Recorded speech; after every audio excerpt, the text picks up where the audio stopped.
चलो चलते हैं जहां देव माता अदिति जी भगवान से विनय कर रहे हैं और सामने चतुर्भुज भगवान श्रीहरि विराजमान है। विनय पूर्ण हुई। भगवान ने कहा, माता मैं जानता हूं कि आप किस उद्देश्य से पयोव्रत किया। आप यही चाहते हैं ना कि बलि से देवराज पद छीन करके आपके पुत्रों को दें, आपके पुत्र पुनः अमरावती में सुखपूर्वक वास करें। तो ऐसा किया नहीं जा सकता, क्योंकि बलि ने अपने गुरुदेव को संतुष्ट कर लिया है और गुरुदेव जिसके ऊपर प्रसन्न है उसको पराक्रम के द्वारा परास्त नहीं किया जा सकता। मैं तुम्हारे पुत्र के रूप में अवतीर्ण हूं और जाकर के भिक्षा मांग करके मैं संपत्ति दे सकता हूं, लेकिन पराक्रम के द्वारा नहीं। ये देखो गुरु आराधना का फल। भगवान कह रहे पराक्रम के द्वारा बलि पर विजय प्राप्त नहीं की जा सकती। मैं तुम्हारा पुत्र बनूंगा और फिर भिक्षा मांगूंगा, भीख मांगूंगा जाके। त्रिभुवन के स्वामी भगवान देव माता अदिति से ऐसा कहा। परीक्षित, भगवान जब ऐसा कह रहे थे तो उस समय तो शंख चक्र गदा और पद्म कमल धारण किए हुए थे। देखते देखते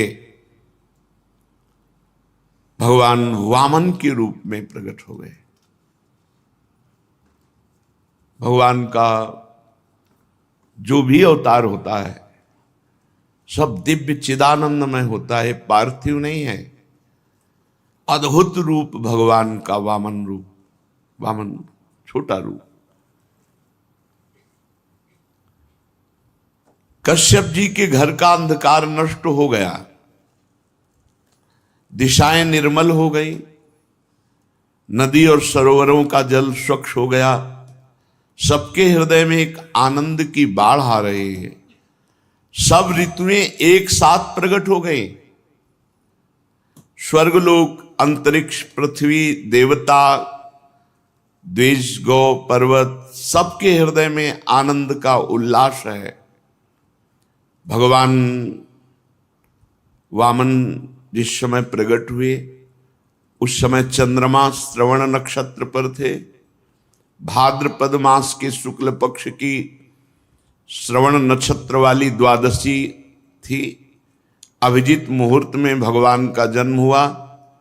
सभी नक्षत्र तारे भगवान के जन्म को मंगलमय सूचित कर रहे थे।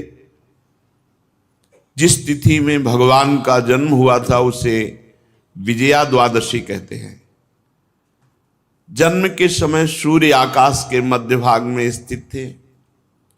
भगवान के अवतार के समय शंख, ढोल, मृदंग, ढफ, नगाड़े आदि बाजे बजने लगे। तरह तरह के वाद्य बज रहे हैं। तुरही तुमुल ध्वनि कर रही। अप्सराएं प्रसन्न होकर नाचने लगी। श्रेष्ठ गंधर्व गाने लगे।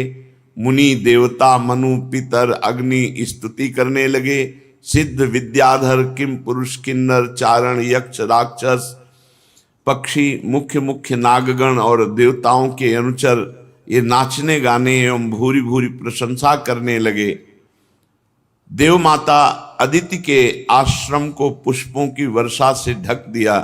ऋषि मुनि गंधर्वादि ने अदिति जी को बहुत आनंद देखा। परम पुरुष परमात्मा सर्वाश्चर्य में स्वरूप धारण किए हुए विराजमान है। कश्यप जी भी भगवान को अपनी योग माया से शरीर धारण किए हुए देख विस्मित हो गए और कहने लगे, जय हो विश्वात्मा, आपकी जय हो। परीक्षित, भगवान स्वयं अव्यक्त एवं चित स्वरूप हैं। उन्होंने जो परम कांत में आभूषण एवं आयुधों से युक्त शरीर ग्रहण किया था, वो देखते देखते अंतर्ध्यान हो गया और भगवान वामन ब्रह्मचारी का रूप धारण कर लिया।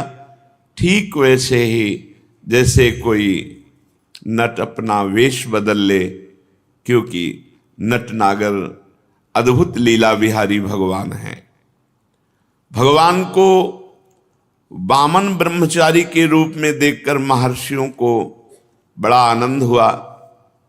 उन लोगों ने कश्यप प्रजापति को आगे करके जात कर्माद संस्कार करवाए। जब उनका उपनयन संस्कार होने लगा, तब स्वयं गायत्री देवी सविता ने उन्हें गायत्री का उपदेश किया।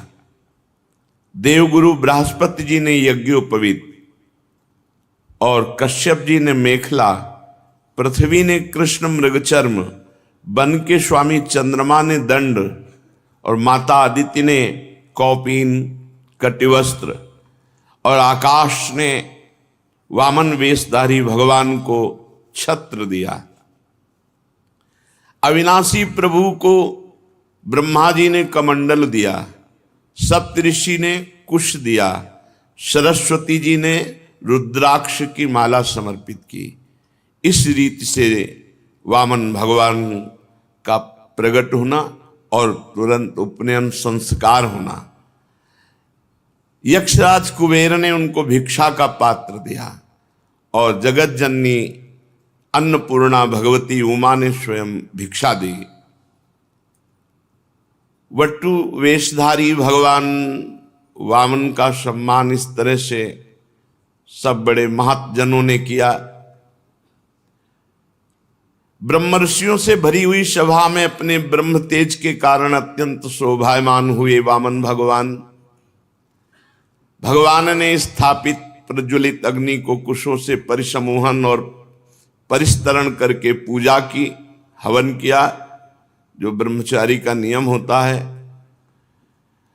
और उसी समय तैयार हो गए यशस्वी बलि। भृगुवंशी ब्राह्मणों के आदेशानुसार अश्वमेध यज्ञ कर रहे हैं, वहां जाकर के भिक्षा मांगना। यद्यपि भगवान समस्त शक्तियों से युक्त हैं, उनको क्या मांगना। जे ही भगवान चले मांगने के लिए, पृथ्वी पग पग पर नाच रही, क्योंकि भगवान के चरण चिन्ह से युक्त होती जा रही। नर्मदा के उत्तर तट पर भृगुकच्छ नाम का एक बड़ा सुंदर स्थान है। वहीं महाराज बलि यज्ञानुष्ठान कर रहे थे। मानो करोड़ों सूर्य एक साथ आ रहे हों, ऐसा तेज वामन भगवान का। दूर से ही सब ऋषि मुनि खड़े हो गए देखकर वामन भगवान को कि यज्ञ मंडप की तरफ तेजो में भगवान। वामन भगवान के तेज से ऋत्विज यजमान सदस्य सब के सब निस्तेज हो गए और सब सोचने लगे कि कौन आ रहा है, इतना तेजस्वी कौन हो सकता है। या तो मूर्तिमान अग्नि और या सनत कुमार। कौन है? भृगु जी के पुत्र शुक्राचार्य अपने शिष्यों के साथ इसी प्रकार कल्पना कर रहे थे कि हाथ में छत्र दंड जल से भरा कमंडल लिए हुए वामन भगवान अश्वमेध यज्ञ के मंडप में प्रवेश किया। कमर में मूंज की मेखला है, गले में यज्ञोपवीत धारण किए हुए हैं, बगल में मृगचर्म है, सिर पर जटा और बौना स्वरूप ब्राह्मण के वेश में ब्रह्मचारी भगवान यज्ञ मंडप में प्रवेश किए। तो सब भृगुवंशी ब्राह्मण निस्तेज हो गए, निष्प्रभ हो गए। सब के सब अग्नियों के सहित खड़े होकर वामन भगवान का स्वागत सत्कार किया। भगवान के लघु रूप वैसे ही अंग प्रत्यंग बड़े दर्शनीय, सब लुभायमान हो रहे हैं। बलि का हृदय तो नाच पड़ा कि हमारी यज्ञ पूर्ण हो गई। एक उत्तम आसन दिया और वामन भगवान से विनय की, विराजो। फिर बलि ने अभिनंदन किया, पात्र मंगाया, चरण पखारे भगवान के। आहा, पांव पखार कर चरणामृत पिया, माथे पे धारण किया। फिर वामन भगवान की पूजा की। प्रतिपल बलि के हृदय में एक अद्भुत आनंद, भगवान के चरण कमलों का जो चरणामृत पान किया तो वैसे ही निष्पाप हो चुके थे बलि, क्योंकि 100 अश्वमेध यज्ञ। जिस चरणामृत को स्वयं देवाधिदेव चंद्रमौली भगवान शंकर अत्यंत भक्ति भाव से अपने सिर पर धारण करते हैं, वही चरणामृत धर्म के मर्मज्ञ राजा बलि ने जब मस्तक पर धारण किया तो अनुभव में आ गया कि ये कोई साधारण नहीं है, ये या तो स्वयं भगवान है या इस छद्म भेष में कोई महापुरुष पधारे हुए हैं। बलि ने हाथ जोड़कर कहा, ब्राह्मण कुमार,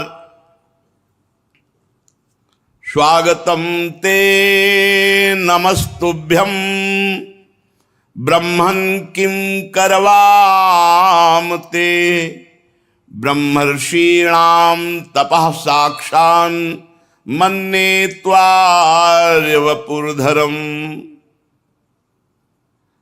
अद्य नः पितरस्तृप्ता अद्य नः पावितं कुलम् अद्य स्विष्टः क्रतुरयम् यद भवानागतो गृहान। स्वागतम स्वागतम, स्वागत है आपका, स्वागत है, नमस्कार नमस्कार, आपको बार बार नमस्कार। आज्ञा कीजिए, मैं आपकी क्या सेवा करूं। आज मुझे ऐसा जान पड़ता है कि बड़े बड़े ब्रह्म ऋषियों की तपस्या ही स्वयं मूर्तिमान होकर वामन के रूप में मेरे सामने आई है।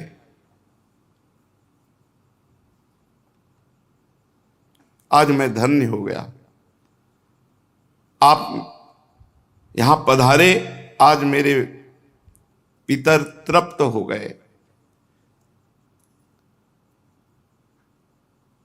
आज मेरा कुल वंश पवित्र हो गया, आज मेरा यज्ञ सफल हो गया। हे वामन ब्राह्मण कुमार, पता नहीं आपके पांव पखारने से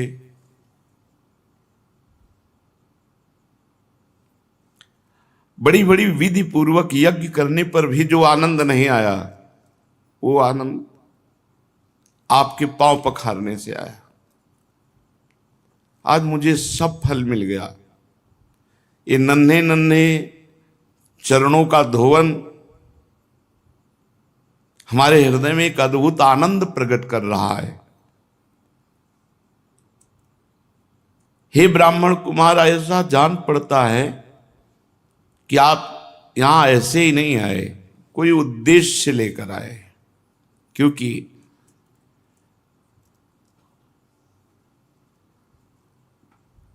आपके चेहरे से पता चलता है कि आप कुछ मांगना चाहते हैं, कुछ उद्देश्य लेकर आए। पूज्य ब्रह्मचारी, आप जो आज्ञा करेंगे उसकी पूर्ति होगी। गाय, सोना, सामग्री, सुसज्जित घर, पवित्र अन्न, पीने की वस्तु, विवाह योग्य ब्राह्मण की कन्या, संपत्ति से भरे हुए गांव, नगर, राज्य, जो चाहे वो ले लीजिए। अवश्य ही मैं आपको दूंगा, क्योंकि आज मेरा परम मंगलमय है। आप पधारे, इससे परम मंगल। आप जो चाहे। राजा बलि के वचन धर्म भाव से भरे, बड़े मधुर थे। उन्हें सुनकर भगवान वामन प्रसन्न मुद्रा में अभिनंदन करते हुए कहा, राजन, आपने जो कहा कि ये वस्तुएं, तो ये आपके कुल परंपरा के अनुरूप है, धर्म भाव से परिपूर्ण है, यश को बढ़ाने वाला है, परलोक में हितकारी है। और ऐसा आपके मुख से शोभा भी दे रहा है, क्योंकि भृगुपुत्र शुक्राचार्य जी को गुरु मानकर, परम प्रमाण मान करके आप आराधना कर रहे हैं। और जिसके कुल वृद्ध पितामह परम शांत प्रहलाद जी हों, उसके मुख से ऐसे निकलना स्वाभाविक ही ठीक है। आपकी वंश परंपरा में कोई धैर्यहीन या कृपण पुरुष कभी नहीं हुआ। ऐसा कभी तुम्हारे वंश में नहीं हुआ जिससे मांगा गया हो और वो देने में पीछे हट गया हो। एक बार किसी को देने की प्रतिज्ञा करके मुकर गया हो, ऐसा तुम्हारे वंश में नहीं है।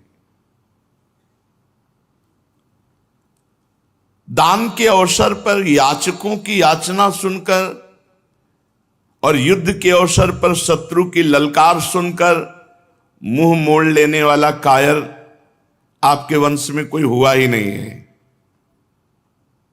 क्यों न हो, आपकी कुल परंपरा में प्रहलाद अपने निर्मल यश से वैसे शोभायमान है जैसे आकाश में चंद्रमा। आपको पता होगा महाराज, आपके कुल में ही हिरणाक्ष जैसा वीर का जन्म हुआ। वो वीर जब हाथ में गदा लेकर अकेला दिग्विजय के लिए निकला तो सारी पृथ्वी में उसका कोई जोड़ नहीं मिला। तब भगवान श्री हरि जल में से पृथ्वी का उद्धार करने गए थे, तो सामने देखा कि हिरणाक्ष गदा लिए हुए विजय प्राप्त की। पर हिरणाक्ष की शक्ति का आज भी हरि बार बार स्मरण करते हैं। विजय तो प्राप्त की हरि ने, पर बार बार हिरणाक्ष की शक्ति का स्मरण करते हैं कि कितना बलवान था।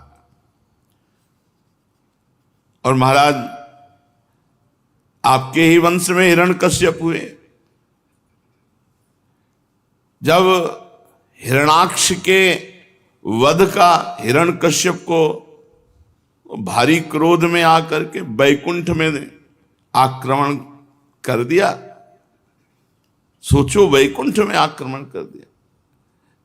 ये प्रणाली है, जब जैसे किसी की दूध मांगना हो ना, आपकी गाय तो सैकड़ों में एक है और आपका स्वभाव भी ऐसा है।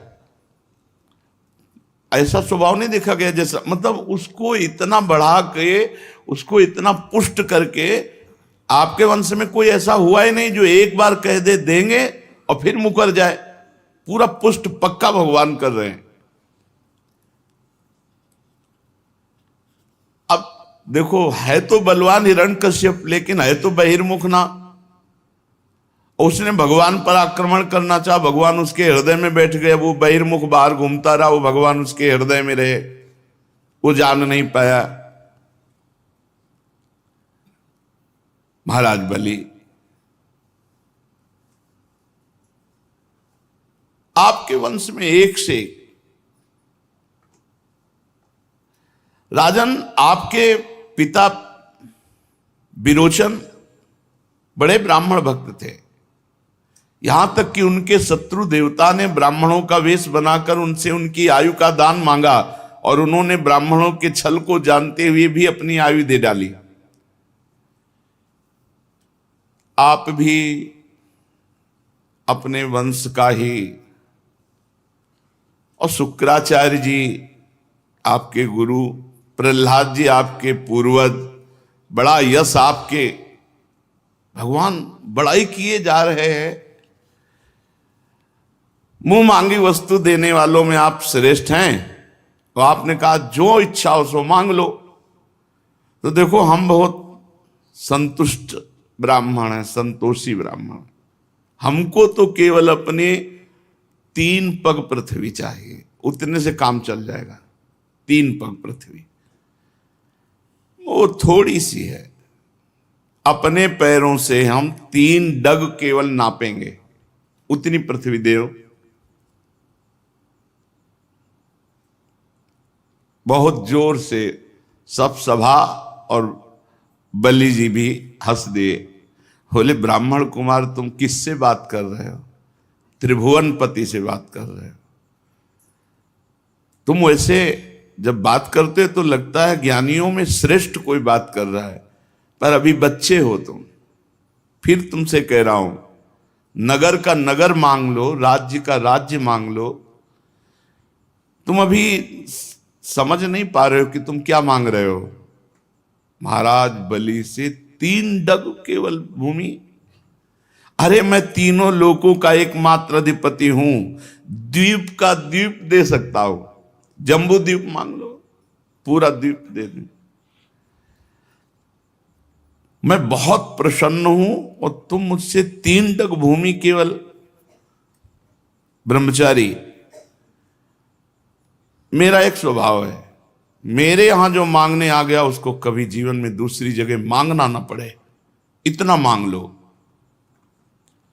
भगवान ने कहा राजन, अगर असंतोष हो जाए तो ये पूरा विश्व ब्रह्मांड एक आदमी को दे दिया जाए तो भी तृप्त नहीं होगा, और संतोष हो जाए तो थोड़े में भी आनंद रहता है। देखो हम हैं संतोषी। आपको देना है तो 3 पग भूमि केवल, बस, मुझे और कुछ नहीं। मैं संतुष्ट हूं 3 पग पृथ्वी में। जो कुछ संतोष से जीवन व्यतीत करने पर आनंद मिलता है ना, वो असंतोषी को कभी नहीं मिल सकता।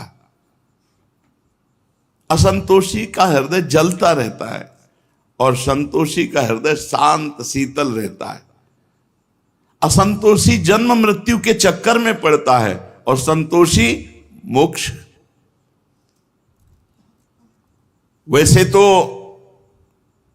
स्वयं प्राप्त वस्तु से जो संतुष्ट रहता है उसका भजन तेज कभी नष्ट नहीं होता और वो सहज में मोक्ष पदवी पर आरूढ़ होता है।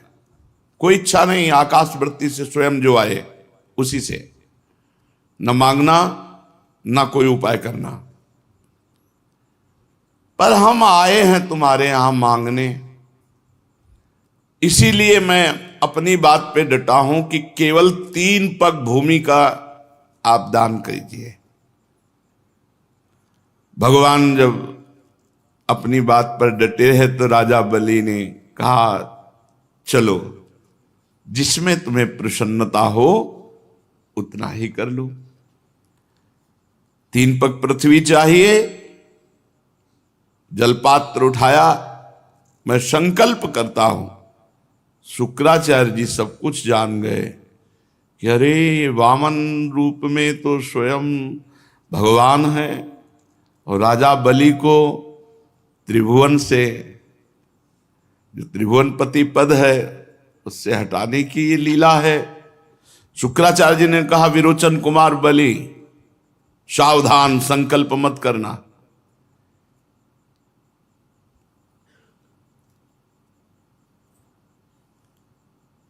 ये स्वयं अविनाशी भगवान श्री हरि हैं। ये बड़े छलिया हैं। ये अपने शरणागत देवताओं का काम बनाने के लिए तुम्हारे सामने मीठी मीठी बातें कर रहे हैं। मैंने ध्यान के द्वारा देख लिया, अदिति देव माता ने आराधना की और उनके गर्भ से अवतीर्ण हुए हैं। महान अनर्थ हो जाएगा अगर 3 पग पृथ्वी का दान देने का संकल्प कर लिया, और ये आप पर ही नहीं संपूर्ण दैत्यों पर अन्याय होगा, और मैं बिल्कुल इसे ठीक नहीं मानता हूं। ये ब्रह्मचारी बनकर बैठे हुए जानते हो तुम्हारा राज्य, ऐश्वर्य, लक्ष्मी, तेज, विश्व विख्यात कीर्ति, सब कुछ एक क्षण में अपहरण करके इंद्र को दे देंगे। अरे ये विश्वात्मा है, तुम 3 पग भी नहीं पूरे कर पाओगे। मूर्ख, जब अपना सर्वस्व छिन जाएगा तो तेरे परिवार का, तेरे राज्य का कैसे जीवन निर्वाह होगा। अरे ये विश्व व्यापक है, इनको ऐसा मत देख कि ये छोटे से बामन भगवान बैठे हुए। ये विश्व व्यापक विश्वात्मा है, इनका विशाल शरीर इसमें छुपा हुआ है। वो जैसे कितना बड़ा नहीं होता नपना है, वो छोटा हो, जब बड़ा हो कितना लंबा होता। तो भगवान छोटे से रूप में, जब शुक्राचार्य, मैं जानता हूं इनको, मैं इनको जानता हूं, शुक्राचार्य जी के, मैं इनको जानता हूं। तुम तीसरा पग पूरा नहीं कर सकते। जब पूरा ना कर पाओगे तब तुम्हारी दुर्दशा हो जाएगी। प्रतिज्ञा पूरी ना करने का तुम्हें पाप लगेगा और तुम नरक जाओगे। इसलिए तुम्हें संकल्प करना ही नहीं है, मेरी आज्ञा है।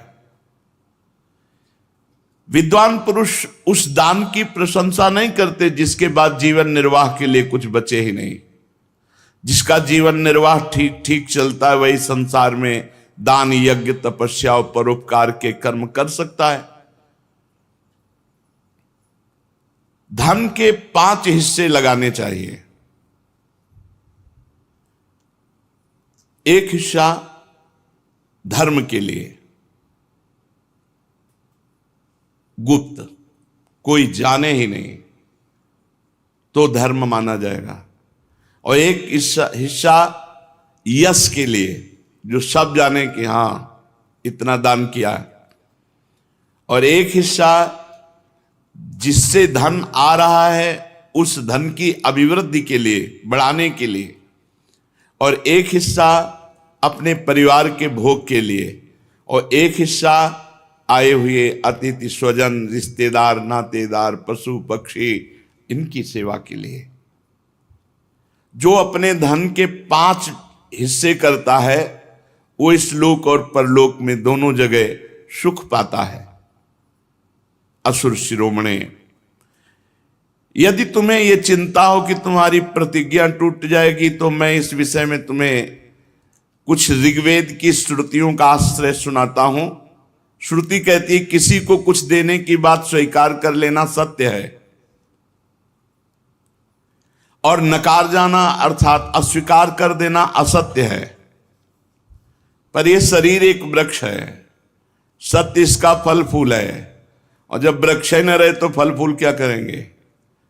इसलिए नकार जाना, अपनी वस्तु दूसरे को न देना, दूसरे शब्दों में अपने लिए भोग के लिए संग्रह बचाए रखना, इस शरीर रूपी वृक्ष का मूल है। इसलिए इतना उचित है कि ना कर दो, नहीं दे पाएंगे। शुक्राचार्य जी अपने शिष्य को नीति का वर्णन, प्रीति का नहीं वर्णन कर रहे हैं।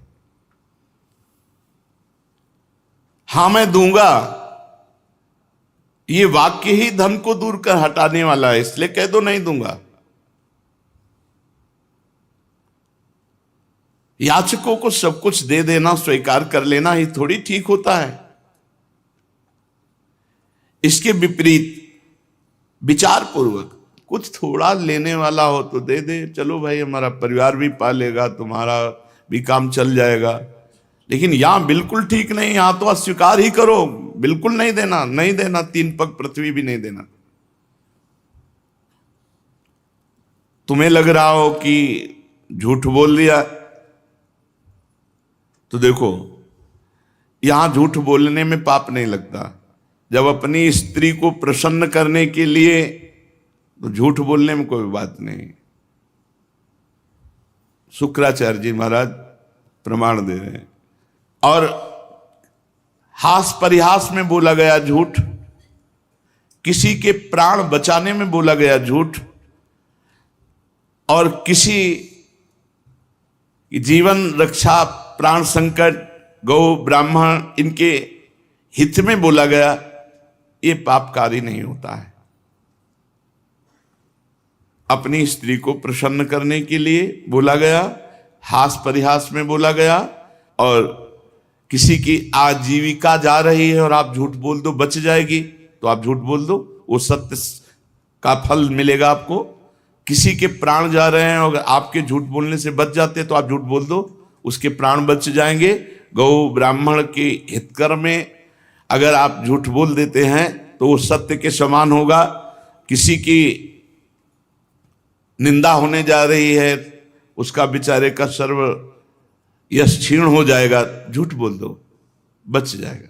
ये स्थान बताए शुक्राचार्य जी ने और कहा तुम झूठ के लिए डरो मत, बोल दो मैं नहीं दे पाऊंगा 3 पग पृथ्वी।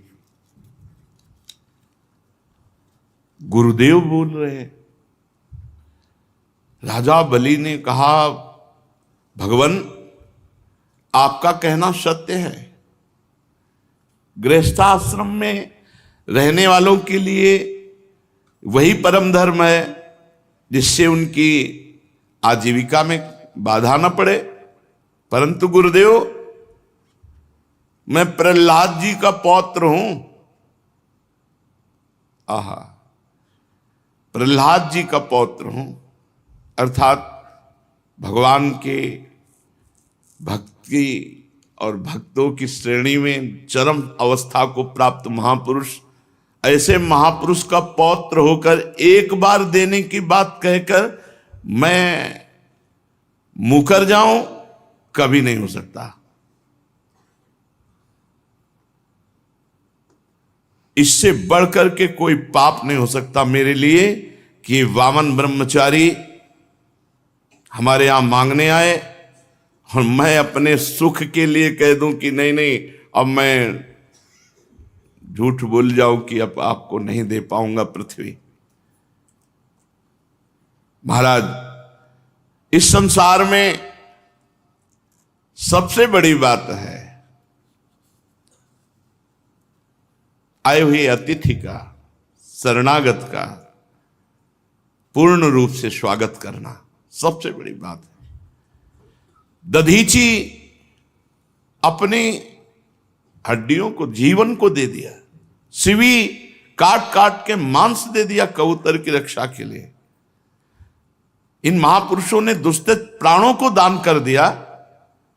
ये तो पृथ्वी मांगने आए हैं और इस पर हम विचार, सोच विचार इतनी गहराई से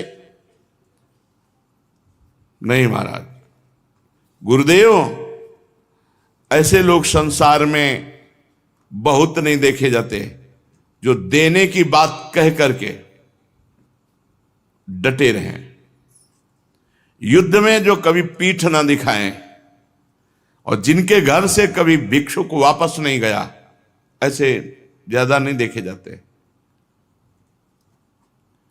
शतपात्र प्राप्त हो और धन का दान कर दे, इससे बढ़कर लाभ क्या हो सकता है।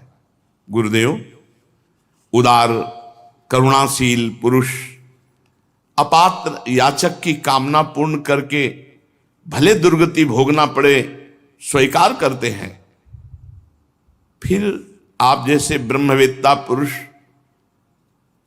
इन परम तेजस्वी ब्रह्मचारी जो हम पात्र हैं, इनकी अभिलाषा पूर्ण करने में आप कह रहे हैं कि ना कह दो। और आपने संकेत किया कि ये वरदानी भगवान श्री हरि हैं, तब तो और मैं उत्साहित हो गया कि त्रिभुवन के स्वामी होकर के ये भिक्षुक बन करके हमारे सामने आए हैं। अरे ये तो अपने पराक्रम से भी ले सकते थे। जब ये त्रिभुवन के पति होकर के भिक्षुक बन करके आए हैं तो इनको अवश्य अवश्य अवश्य दान करूंगा। मेरे अपराध को क्षमा करो कि मैं आपकी आज्ञा का उल्लंघन कर रहा हूं। ये अधर्म से मुझे बांध लें, मेरा अनिष्ट करें, मुझे भयभीत करें, मैं विचलित नहीं होऊंगा। ये पवित्र कीर्ति भगवान श्री हरि ही क्यों ना हो, ये अपना यश खोना नहीं चाहेंगे। अगर ये मांगने पर उतर गए हैं तो ये छीन भी सकते हैं। और अगर कोई दूसरा हमसे छल करना चाहे तो ये समझ लो मैं आपकी कृपा से इतना बलशाली हूं कि मेरे बाण की चोट खाकर सदा के लिए वो सो जाएगा। मैं गुरुदेव आपकी बात नहीं मानूंगा। शुक्राचार्य जी ने देखा कि शिष्य तो अश्रद्धालु हो गया, हमारी बातें ही नहीं मान रहा और ऋग्वेद और हर वेद के उपदेश दे रहे हैं। संकल्प बाद में हुआ, साप पहले मिला। यत तज्ञ विस्मय परिणामे अमृतोपमम्। ये बात ध्यान रखो, सतमार्ग में शुरुआत में जे भी चलोगे तो विपरीतता आ जाएगी। देखो अभी संकल्प नहीं किया और शुक्राचार्य जी ने हाथ में जल लिया और कहा मैं शाप देता हूं, तुम्हारा संपूर्ण ऐश्वर्य भ्रष्ट हो जाए, तुमसे छीन जाए, तुम ऐश्वर्यहीन हो जाओ।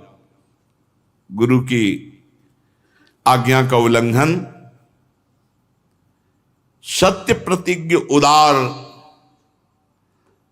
इस साप के योग्य नहीं थे महाराज बलि, कोई अपराध नहीं था। शुक्राचार्य जी ने कहा मूर्ख अज्ञानी, तू अपने को बड़ा ज्ञानी मानता है, तू मेरी उपेक्षा करके गर्व कर रहा है, बार बार मेरी आज्ञा का उल्लंघन कर रहा है, इसलिए जा शीघ्र तू अपने ऐश्वर्य को खो दे, लक्ष्मी खो दे।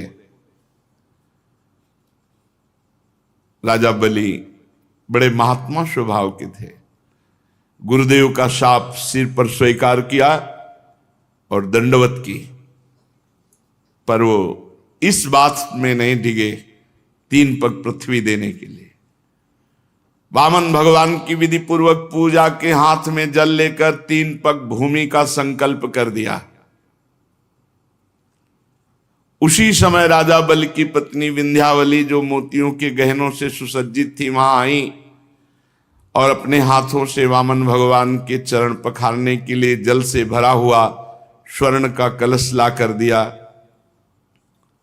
बलि ने पुनः दोबारा भगवान के चरण धोए और चरणों का वह विश्व पावन जल अपने सिर पर चढ़ाया। देवता लोग ये देख करके, सौभाग्य इतना बलि का देख के कि हमको राज्य तो मिलेगा ही अब, क्योंकि भगवान ने ठान लिया है, लेकिन जो बलि को मिल रहा है वो मुझे नहीं मिला, बलि आगे ही रहेंगे। देवता लोग पुष्पांजलि बलि के ऊपर चढ़ाने लगे कि धन्य है राजा बलि, तुम्हारा अलौकिक कार्य धन्य है। अब जे ही संकल्प हो गया तो बड़ी अद्भुत घटना घटी। यज्ञ मंडप के बाहर एक चरण जे ही बढ़ा तो बस बढ़ते ही चला गया।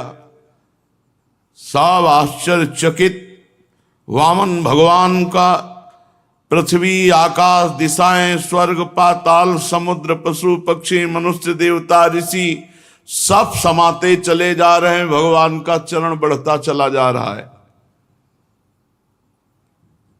सब ऋषि मुनि आश्चर्यचकित है, इतना बड़ा भगवान का रूप हो गया कि चरण तल में रसातल, चरणों में पृथ्वी, पिंडलियों में पर्वत, घुटनों में पक्षी, जांघों में मरुदगण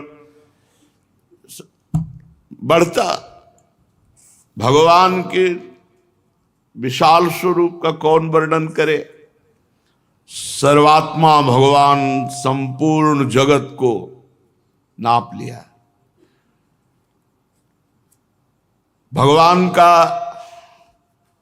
उसी समय सुदर्शन चक्र गरजते हुए,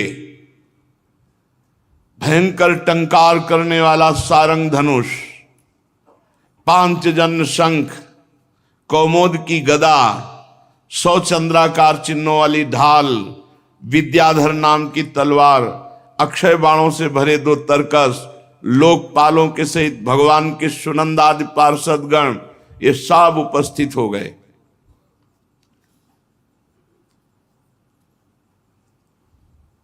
परीक्षित, भगवान का चरण कमल ये जब ब्रह्मलोक पहुंचा, यहां से बढ़ता हुआ ब्रह्मलोक, ब्रह्मा जी ने देखा, अरे ये तो श्री भगवान का श्री चरण है। तो नखचंद्र की छटा से सत्यलोक फीका पड़ गया। भगवान के चरणों की नख कांति से ब्रह्मलोक फीका पड़ गया। स्वयं ब्रह्मा उस प्रकाश में डूब गए। मरीचि आदि ऋषि, सनंदन आदि नैष्ठिक ब्रह्मचारी, बड़े बड़े योगी भगवान के चरण कमल की अगवानी की। वेद उपवेद नियम यम तर्क इतिहास वेदांग पुराण सहित ये सब मूर्तिमान होकर वहां भगवान के चरणों की आराधना। योग रूप वायु से ज्ञानाग्नि को प्रज्वलित करके कर्ममल को भस्म कर डाला, वो सब महात्मा वहां विराजमान भगवान के चरण कमल की वंदना की।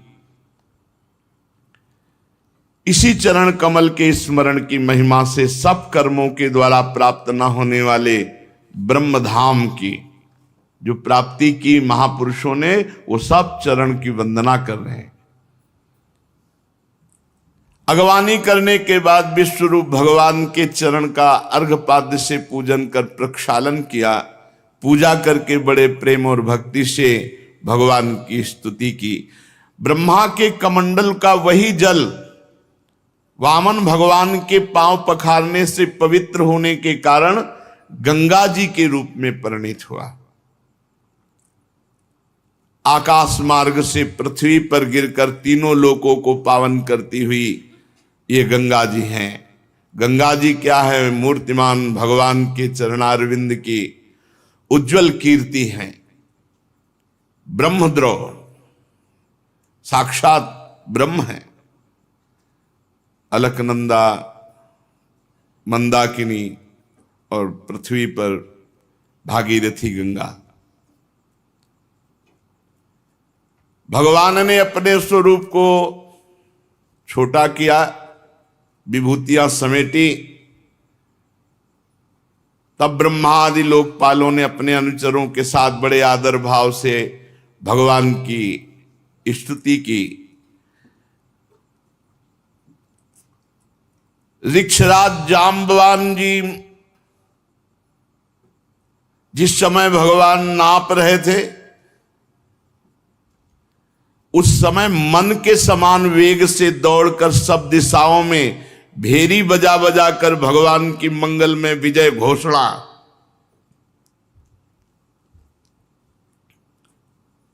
तभी वो जब कौन जाए समुद्र के पार, तो कह रहे हैं कि समुद्र क्या, बूढ़ा हो गया हूं।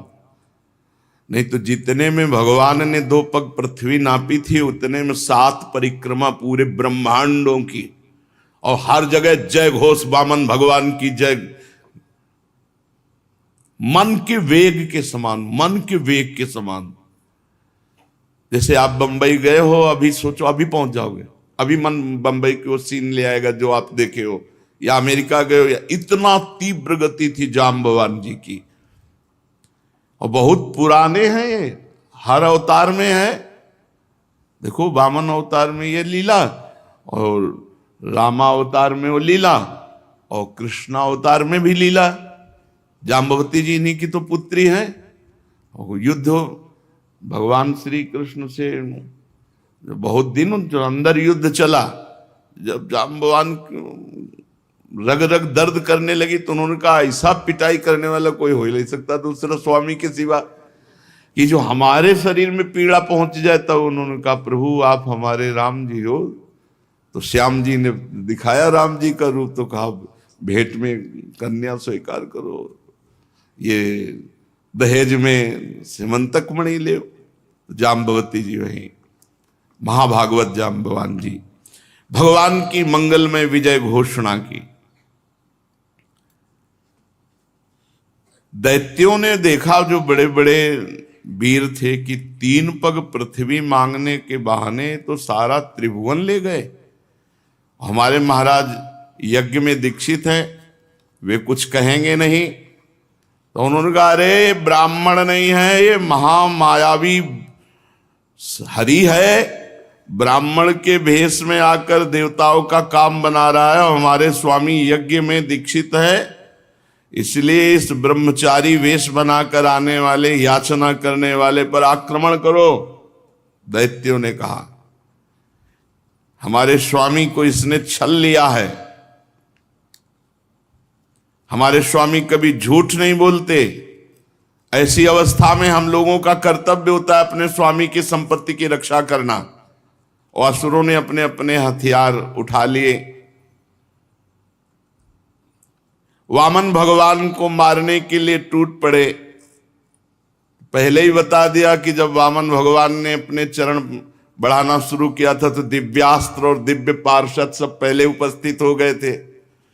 एक क्षण में जितने दैत्य उत्साहित होकर के, तो नंद सुनंद जय विजय प्रबल बल कुमुद कुमुदाक्ष विश्वक्सेन गरुण जयंत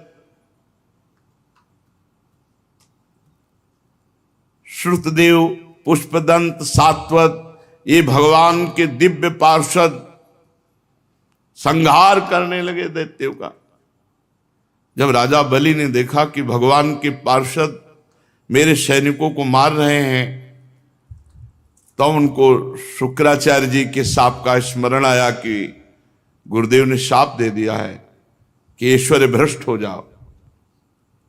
तो उन्होंने कहा, विप्रचित्ति राहु नेमी आदि दैत्यों, मेरे भाइयों मत लड़ो, शांत हो जाओ, इस समय हमारा अनुकूल नहीं है। दैत्यों, काल के विधान को जानने वाले, सामर्थ्य रखते हुए भी अपने क्रोध को दबा करके समय का इंतजार करते हैं। ये समय सही नहीं है।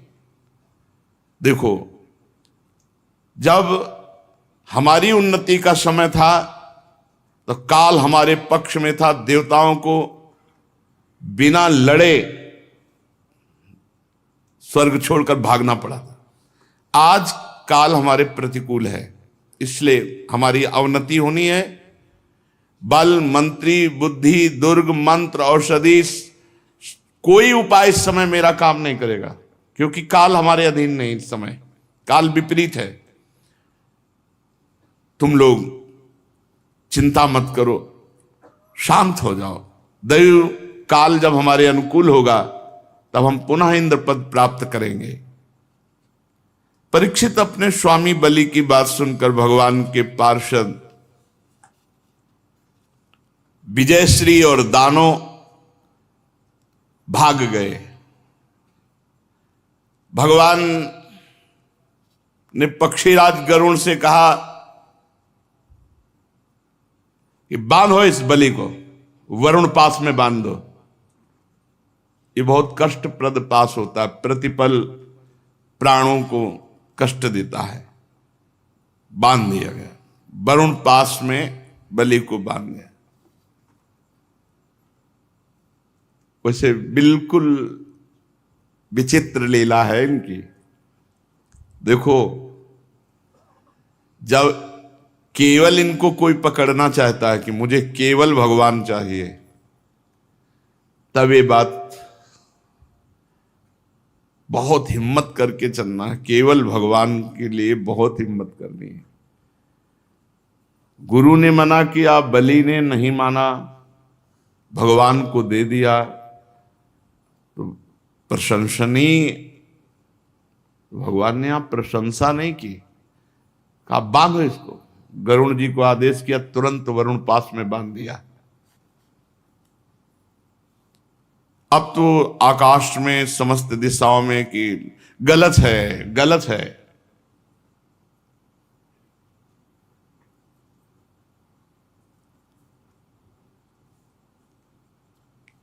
क्योंकि जिसने सर्वस्व अर्पित कर दिया, अब क्या है? अभी अहंकार देखना है कि देने का अहंकार है क्या? ये जगत गुरु हैं ऐसे। वरुण पास में बहुत कष्ट, सब संपत्ति छिन गई और लेने वाले कठोर व्यवहार दिखा रहे हैं, बांध दो, बांध दिया, जैसा विपक्ष में होता है।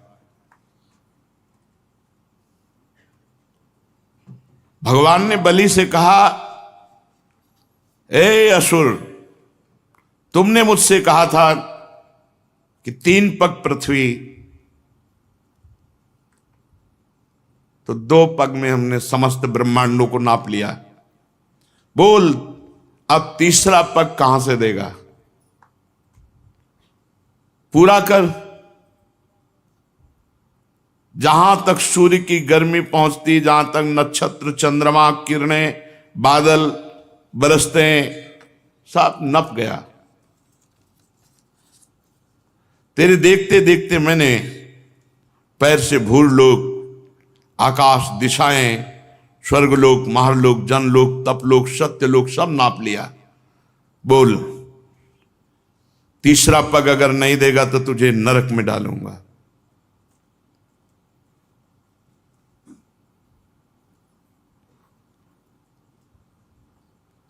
यही संभाले तो संभल सकता है, नहीं तो ऐसी कैसे ऐसे हो सकता है।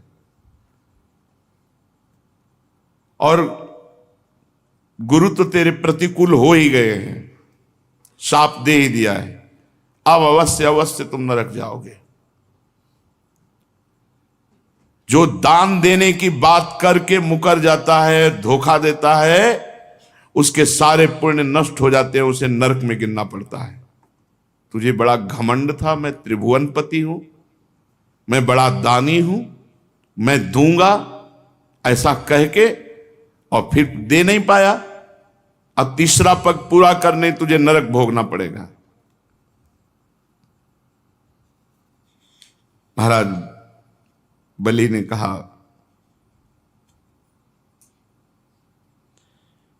आराध्य देव, आपकी बड़ी पवित्र कीर्ति है,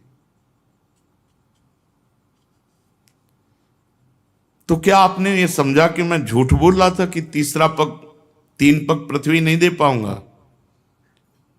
ऐसा नहीं है, मैं आपको सत्य बोल रहा हूं और सत्य दिखाऊंगा। आप धोखे में नहीं हैं। 2 पग से हमारी संपत्ति नापी, अब तीसरा पग से मुझे नापो, क्योंकि मैं संपत्ति से अलग हूं, मैं संपत्तिवान था। अब अपना चरण मेरे माथे पे रखो, उसी वामन रूप में नापो मेरे को। 1 पग मैं हूं, क्योंकि भगवान वामन रूप में। मैं झूठ नहीं बोला था, और ये भी नहीं कह रहे कि आपने छल किया है। आपकी पवित्र कीर्ति है। आप मेरी बात को असत्य समझते हैं, ऐसा नहीं, मैं उसे सत्य कर दिखाता हूं। आपको धोखे में नहीं डाला। आप कृपा करके तीसरे पग को मेरे मस्तक पर धार, और ये नरक में जाने का भय किसी और को दिखाओ, हमें नहीं। देखो, ये भक्त का हृदय होता है। आप मुस्कुरा रहे हो ना, मुझे दुख भरे पास में बांध करके, मुझे कोई दुख नहीं इससे। आप ऐसा दिखा रहे हो ना कि मेरे पास अब फूटी कौड़ी भी नहीं बची है, गुरु भी विपरीत है, और आप भी मुझे दंड दे रहे हैं, इस पर मुझे बिल्कुल कोई भय नहीं है। मैं डरता हूं तो केवल इस बात से कि मुझसे कोई त्रुटि ना हो जाए, अपराध ना बन जाए। अपने पूजनीय गुरुजनों के द्वारा जो दंड दिया जाता है वो तो पावन करने वाला होता है, और मैं ऐसा दंड चाहता हूं, क्योंकि ऐसा दंड ना माता पिता भाई बंधु नहीं दे सकते, वो तो गुरुजन ही दे सकते हैं। प्रभु, आप छिपे रूप से अवश्य ही हमें श्रेष्ठ शिक्षा दी है। आप हमारे परम गुरु हैं।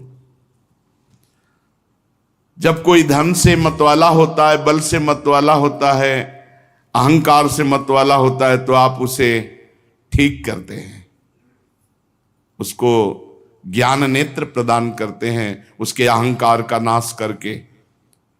ये परम उपकार है नाथ। मैं कैसे बताऊं कि आप कितना उपकार हमारे ऊपर किए। अनन्य भाव से योग करने वाले योगी गण जो सिद्धि प्राप्त नहीं कर पाए, वो सिद्धि मुझे प्राप्त हुई। मुझे ये धमकी मत दो कि नरक, ऐसी महिमा आपकी, ऐसी लीला आपकी, वो आप मुझे दंड दे रहे हैं, वरुण पास से बांध रहे हैं। प्रभु, इसमें ना मुझे कोई लज्जा है, ना मुझे कोई व्यथा है, ना मुझे कोई दुख है।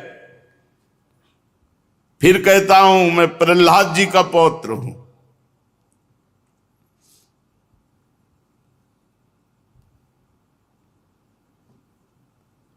कितना कष्ट दिया गया प्रहलाद जी को, लेकिन अपनी निष्ठा से विचलित नहीं हुए। यही है भक्ति का स्वरूप, यही है कि स्वयं हम जिसकी भक्ति कर रहे हैं वही हमारे विपरीत अगर लीला करने लगे तो भी हमें उनको नहीं छोड़ना। ये बड़ी परिपक्व अवस्था भक्ति की होनी चाहिए। देखो, सब कुछ समर्पित है, अब आपके सिवा कोई है नहीं, और आप ही विपरीत हो, गुरु भी विपरीत हो गए, सब विपरीत हो गए, तो आप कम से कम आप तो विपरीत ना होइए। लेकिन आखिरी हद की बात है कि आप भी विपरीतता दिखा रहे हो, कह रहे हैं तुझे पक्का नरक मिलेगा, और गरुण जी से कह के वरुण पास में बंधवा दिया, और कहां तीसरा पग पूरा करेगा, बड़ा दानी बनता है। ऐसा ये जैसे जादूगर की हर चाल को जमूरा जानता है, ऐसे ही भगवान की भक्ति में इतनी सामर्थ्य है कि भगवान की हर चाल को पहले ही भक्त के अंदर भक्ति समझा देती कि ऐसे से ऐसे चलना है। इसीलिए भक्ताधीन भगवान को कहा गया है। भक्ति के भाव में भरकर भगवान अजित को जीत ले, वो भक्ति है। इसलिए भगवान की भक्ति में इतनी सामर्थ्य है कि जो न योगी, न तपस्वी, न ज्ञानी कभी भगवान को अधीन कर नहीं पाए, वो भक्तों के पीछे डोले हैं, भक्तों के पीछे डोले हैं। भक्तन पाछे यो फिरत जीव बछरा संग गाय, भक्ताधीन मनः पूज्य गोपाल शास्त्र नाम। भक्ता अधीन। प्रहलाद जी की मेरे पितामह हैं, सारे जगत में प्रसिद्धि है। किस बात से? कि आपके भक्तों में सर्वश्रेष्ठ है। तो प्रभु, मैं उन्हीं का पौत्र हूं। आप चाहे जितना विपरीतता करें, हमारी भक्ति में फर्क नहीं पड़ सकता। ये हमारी भक्ति इतनी पुष्ट होनी चाहिए कि बोले हमारी अब श्रद्धा नहीं रह गई। किस बात की? जहां ऐसी परिस्थिति है कि श्रद्धा नहीं रह जाना चाहिए, वहां देखो भक्ति कैसे कि ये विनोद भरी बात किसी और को कहो जाकर, क्योंकि डर जाएगा कि तुम्हें नरक मिलेगा। भगवान कह रहे हैं तुम्हें नरक मिलेगा, अब तो पक्का मिलेगा, तो डर जाना चाहिए। भगवान वरुण पास में बांध रहे हैं, भगवान विपरीतता दिखा रहे हैं, लेकिन फिर भी भक्त अपनी स्थिति में है। प्रभु, हमने निश्चय कर लिया, शरीर एक न एक न दिन छूटेगा, सब छूटेगा। फिर शरीर के लिए या यश कीर्ति के लिए आपको क्या छोड़ना? आपको पकड़े ये सब छूटेगा। लौकिक दृष्टि से आप कुछ भी कहें, लेकिन अंतर्दृष्टि से आप देखें, अंतर्दृष्टि से प्रभु हिरण्यकश्यप के वंश का हूं, तो बाह्य दृष्टि से तो हमारे साथ शत्रुता का व्यवहार दिखा सकते हो, अंतर्दृष्टि से नहीं। दोनों बातें सामने रखते हैं। प्रहलाद जी का पौत्र हूं, मतलब भक्ति की कसौटी में आप कितना भी कस लो, हमें फेल नहीं कर सकते। और ये जो बाहर लीला कर रहे हो गलत है नहीं, क्योंकि हिरण्यकश्यप हमारे ही पितर है, तो आपसे द्रोह करते थे, तो आप द्रोह की लीला हमसे करोगे, कर लो, पर अंतर्दृष्टि से देखो आप। बलि ऐसा बोल ही रहे थे, मुख में भगवान नाम, आंखों में अश्रु, प्रहलाद जी पधारे। राजा बलि ने देखा कि मेरे पितामह बड़े तेज संपन्न और मुस्कुरा रहे हैं, कमल के समान कोमल नेत्रों से अश्रुबिंदु टपक रहे हैं। वरुण पास में बलि बंधे हुए, इसलिए जैसा प्रहलाद जी के आने पर आदर करते थे वैसा नहीं कर पाए, केवल नेत्रों से। प्रहलाद जी ने देखा भक्तवत्सल भगवान वहां विराजमान है, सुनंद नंदादि पार्षद सेवा कर रहे हैं। प्रहलाद जी तो वैसे ही पुलकित अश्रु प्रवाह, लेकिन जब देखा कि बलि जी पर इतनी कृपा, तो साष्टांग भगवान के चरणों में लौट गए। और फिर जो भगवान से वार्ता हुई वो आगे शिष्य आगे। श्री राधा वल्लभ लाल।